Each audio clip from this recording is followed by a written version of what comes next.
After completing this lesson, you will be able to describe why hand expression is important to use in the first 100 hours and how it impacts public health goals around breastfeeding and health. Let's take a look at what we know about general public health goals. We want to see the number of infants who are exclusively breastfeeding and human milk feeding increase. We want to increase breastfeeding rates. We also want to see an increase in the overall duration of any breastfeeding. So, how long do people actually continue to breastfeed even when they're not exclusively breastfeeding? We also want to decrease the frequency of non medical use of infant formula. I know you can already tell me the answer to this is hand expression. I know you know that. But this is really what we're looking at here. This is a strategy with the first 100 hours. This strategy is designed to help meet these public health goals by providing better early lactation support that ensures that people have the skills that they need to breastfeed, to continue to breastfeed, and to be able to feed their own milk. That's what all of these things are for. When we shift our focus on encouraging and facilitating breastfeeding and the feeding of human milk, that's when we can make the most difference. We don't need to talk about avoid formula, you shouldn't use formula, or anything like that. We really just need to focus on what we're here to do is make sure you can breastfeed and you can feed your own milk. In the context of doing that, wherever possible, we're going to avoid the unnecessary use of infant formula. And when formula needs to be used, we're going to provide all the information around the use of formula that people actually need to keep their babies healthy. And then we're going to encourage that when they need to feed their baby, not at the breast, away from their body, that they use cups or spoons instead of artificial nipples, in particular in the first 100 hours, while their baby needs to practice breastfeeding and they need to practice breastfeeding. This is the time to be practicing breastfeeding.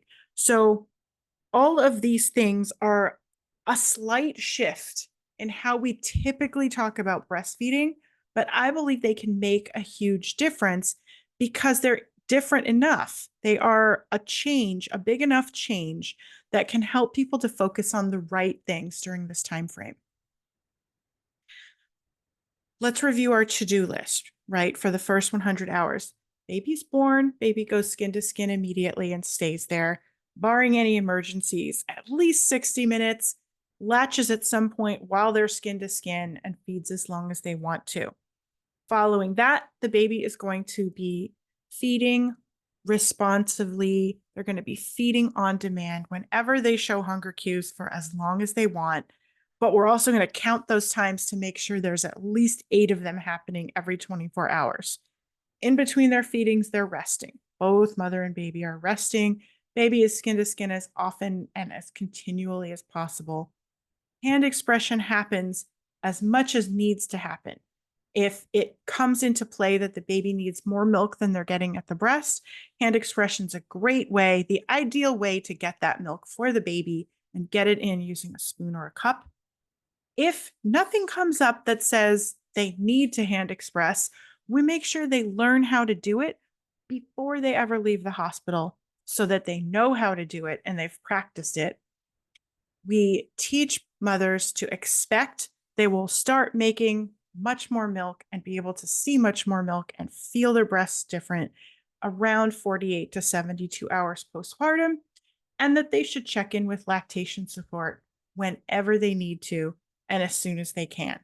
This is what's supposed to be happening in the first 100 hours of life, which again, we want to remember some of that will happen inside the hospital experience, and the rest of it will happen once they've gone back home into their own environment. Let's talk about some reasons why hand expression is really different. This is one of my very favorite stories about oxytocin and hand expression. A friend of mine is a NICU nurse who later, after she became a NICU nurse, also became an IBCLC, was working with a couple one night who had a baby in the NICU, and they had been pumping using the breast pump they were provided um, as they were instructed since the baby was born. And they were, I believe they were around 48 hours postpartum. And they came in to visit together, both of them together at the same time. And they were very frustrated about the tiny amount of milk production that she had seen. The output from the pump was just not what she was hoping for, what she was expecting. So my friend, the IBCLC and NICU nurse said, "You're here and the baby's not able to breastfeed yet. He's very preterm, but you're here. Let's see if we can do some hand expression." And the father in this couple said, "Why would we do that? We have a perfectly good breast pump." And she said, "Well, your pump is not attached to your brain in the same way that your hand is attached to your brain." Isn't that the truth, right? Hand expression is a different function than using a breast pump. Also, when we see that something is not feeling like it's working, one of the first strategies we always jump to is, let's change something just a little bit. Let's try a different thing and see if that doesn't work better, right? So we're going to add in hand expression to this routine of pumping that you've gotten. She didn't say we're going to stop pumping, we're never going to pump again, anything like that. She said, "You're here, your baby's right there. You've got this sensory experience of being around your baby. You can hand express while you're sitting here. We might be able to do some skin to skin, all these things coming together to change the current routine and see if we can then get a different outcome. Something else that's going to be supportive of milk production." Now let's spend a minute talking about prolactin, because everybody talks about oxytocin, but prolactin, we know, is a hormone that's responsible for many functions in the body, in addition to being the milk making hormone. Prolactin does a lot of things, right? But here's what we need to understand: how prolactin levels work in the body. The highest level of prolactin that a person will ever have is right after a baby is born. That's going to be that peak level of prolactin. After that, the level is going to start to come down overall over the time frame from the baby's birth to the point where the baby is 6 months old. If they are exclusively breastfeeding, that level is going to drop once the baby is 6 months old. Then the level is going to drop almost to baseline where it was before they were ever pregnant. And that's where it stays all the time, because at that point, milk production is no longer controlled by prolactin in the same way. So you've got this drop off happening from the birth to the 6 month mark. But in between those times, during exclusive breastfeeding, what happens to prolactin is that throughout the day and night, it goes up and down in response to suckling and skin to skin contact. When there are longer intervals between feedings, milk removals, then those valleys where the prolactin level drops again start to get longer and longer. When that happens, when you start to have longer gaps in between milk removals, the peaks that it goes to when you do remove milk get lower and lower. If things proceed in a normal physiological fashion, the baby feeds on demand whenever they want throughout the day and night, nothing is interfered with. What happens is when the baby feeds, the prolactin level peaks, and then it drops in between when the baby is not feeding.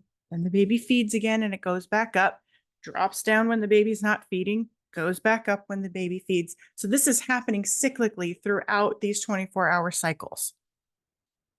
It doesn't reach the same peaks if those gaps in time between feedings are starting to get really long. So if people are waiting a long time to feed, if the baby is being asked to sleep for long periods of time at night through sleep intervention methods, if they're relying on exclusive pumping, but they're not pumping very frequently, those times when the prolactin levels are low start to get longer and longer, and then the peaks get lower and lower. Longer intervals between the peaks cause the overall level of prolactin to drop rapidly. That leads to decreased milk production. This can happen in a matter of days. So when somebody goes from regularly pumping to pumping just a couple of times in a 24-hour period, it can take a very short number of days to drop their overall milk production simply because of those drops in prolactin. Prolactin is critical, is a key part of the milk making process. That is really the explanation for why we want to see that people are feeding frequently, removing milk frequently, and that there are not long gaps in time where they're not taking milk out through breastfeeding or through milk expression. This is an important key factor. When we talk about milk production, you'll notice we're in module 4 now. You've never heard me say milk supply because I don't use that term. Milk production is a process that you can manipulate and control. You can adjust the things that you're doing to increase your milk production. You can adjust the things you're doing to bring milk production down. If we think about it as a milk supply, it's like something that's out of your hands. It's not something you can control. It's just pre-programmed. It's just going to happen no matter what. Doesn't matter what I do. That's my milk supply. That is a completely defeatist way to look at it, and it's not accurate. It's production. It's a process. It's something that can be managed. So just another place where the words we use are really important. Let's look at some of the evidence that underpins why we talk about hand expression so much. This study from 2021 looked at the effects of human milk expression techniques on milk content, and this was a systematic review. It investigated the effect of milk expression techniques on the macronutrient content of human milk. They concluded that there was no significant effect on protein and carbohydrate content. However, the fat content was affected when hand expression was used. The limitation on this study is that some of the factors that could affect the content of human milk were not standardized sufficiently in all of the included studies. But it's an important thing to consider that hand expression may be a way to improve the fat content in the milk versus using a breast pump, which is a more passive way of removing milk from the breast. There was a study done on best practices for human milk collection for COVID-19 research. And what this study did was to look at all of the things that we currently know about milk collection and think about what are the best practices that we already have in place. So it ended up being that. It turned into guidance for collecting milk for testing. It was a good review of what we actually know about milk collection, reaffirmed a lot of things that we know, including the fact that hand washing is very important prior to hand expression and pumping, but that breast washing is not necessary when we're planning to feed the milk to the baby versus when we're doing research that's specifically looking for pathogens. So if they're doing a study and they're looking for pathogens in the milk, that's a different situation than when you're trying to get milk to the baby. And the reason for that is because when they're looking in a study for pathogens in the milk, they don't want it to be contaminated with what's potentially on the skin of the breast. But when babies breastfeed and they contact both the breast and the milk, that's an important part of the process of the sharing of pathogens that they do for immune reasons. So breast washing is not necessary when planning to feed the milk to the baby through pumping or through breastfeeding. Now, the effect of hand expression and lactation support on self-efficacy of primiparous mothers and quality of breastfeeding. This is a small study of Egyptian women done in 2023 or published in 2023. And it used a specific validated tool to measure breastfeeding self-efficacy. It used the validated tool latch to measure latching quality in the hospital, which however you feel about latch as a validated tool, it is validated. And this is what they were comparing it, they were comparing the latch scores to each other. So it's, a valid way of looking at these measures. And in this study, the intervention of teaching hand expression combined with teaching latch techniques improved breastfeeding self-efficacy, and it increased the duration of breastfeeding, which is what we would expect.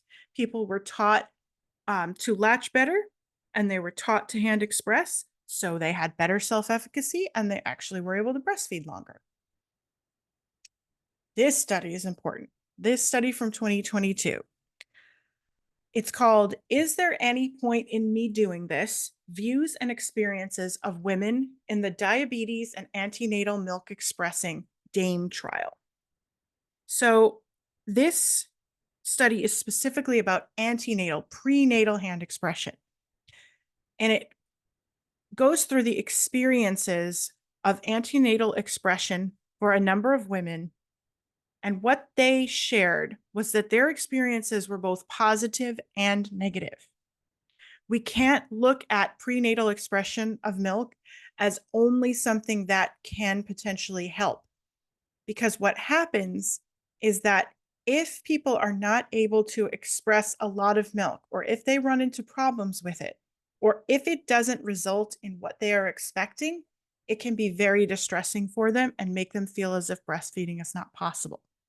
So when we talk about prenatal expression, this study concluded we should be managing and prioritizing the use of human milk. Sure, of course, that makes sense. But we also should be honest and very clear about how much milk to expect. People shouldn't be expecting to express so much milk and have all of this milk on hand when they're expressing prenatally. It's important to be realistic with people about what to expect and why we are teaching them prenatally. We are not just teaching prenatally so that they can have all of this milk stored to feed their baby when their baby is born. We are teaching them how to do it so that they know how to do it, so that when their baby is born, they can do it. It's not just about however much milk they can get before their baby is born, because other things can interfere with that. We also need to be clear with them about the techniques that they're using for this process. So we probably collectively need to make sure that we have a good process and a good standard set of best practices for teaching prenatal hand expression of milk. This study from 2022 looked at the trajectory of expressed colostrum volume in the first 48 hours postpartum. This was an observational study, another small sample size study, but I referred to this earlier in another module. During this study, the mothers who were involved used hand expression every 3 hours during the study, and this was in the first 48 hours postpartum. They yielded lower amounts of colostrum between 6 and 30 hours postpartum than before and after those timeframes. So from baby's birth to 6 hours, they got colostrum, then got less for 6 to 30 hours, then after 30 hours began to get more. So this is, again, another way of demonstrating the amount of colostrum that someone gets when they hand express is not really predictable. And we should not be surprised when people get varying amounts. It's important for them to expect it's going to be different each time. And it's not a sign that anything is wrong if they don't get whatever they consider to be a lot.